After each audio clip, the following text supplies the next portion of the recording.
Hello বন্ধুরা, কেমন আছো? আশা করি তোমরা সবাই নিশ্চয়ই খুব ভালো আছো। আমিও খুব ভালো আছি। তোমাদেরকে আমি এর আগের ব্লগে বলেছিলাম যে আমরা দুদিন আগে শান্তিনিকেতন গেছিলাম। তো শান্তিনিকেতনে আমরা যে রিসর্টে ছিলাম সেই রিসর্টটাই তোমাদেরকে আজকে ঘুরে দেখাচ্ছি। এতটা সুন্দর সাজানো গোছানো রিসর্ট যে এই রিসর্টেই কিন্তু তোমাদের সারাটা দিন মানে খুব ভালো করে কেটে যাবে, বাইরে আর ঘুরতে যেতে ইচ্ছা করবে না, এতটা সুন্দর রিসর্ট। প্লাস আমাদের প্রধান আকর্ষণ ছিল এই প্রোগ্রাম। দেখতেই পাচ্ছ এই প্রোগ্রাম হচ্ছে সকাল থেকে রাত অবধি। সকালবেলা দেখো নাচ গান নাটক আবৃত্তি একরকমভাবে পরিবেশ, প্লাস রাতে আবার আলাদা পরিবেশ। নাচ গান নাটকের মধ্যে কিন্তু সারাটা দিন তোমাদের কি করে যে দিন কেটে যাবে একদমই বুঝতে পারলাম না। সারাটা দিন কিন্তু আমরা খুব মজা করেছি, খুব আনন্দ করেছি।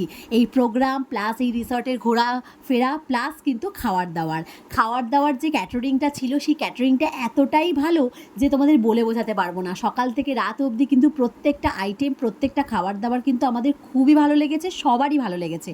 সকালবেলা দেখতে পাচ্ছ কচুরি আলুর দম দিয়েছে, অসাধারণ টেস্ট। দুপুরের কিন্তু লাঞ্চটাও তোমাদের সাথে পরে শেয়ার করব। দারুণ খাবার দাবার, রাতেরও কিন্তু খাবার দাবার খুবই ভালো। আসলে কি বলো তো, আইটেমের থেকে মেন হচ্ছে টেস্ট খাবার দাবারে যদি থাকে তাহলে যে কোনো খাবার দাবারই কিন্তু একটা অন্য মাত্রা পেয়ে যায়।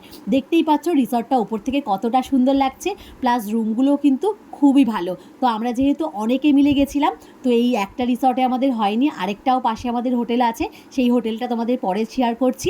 এই রিসর্টটা দেখো খুবই ভালো লেগেছে। নেক্সট যদি তোমরা কেউ যেতে চাও আমি কিন্তু এই রিসর্টে তোমাদের কন্ট্যাক্ট সমস্ত কিছু বলে দেবো।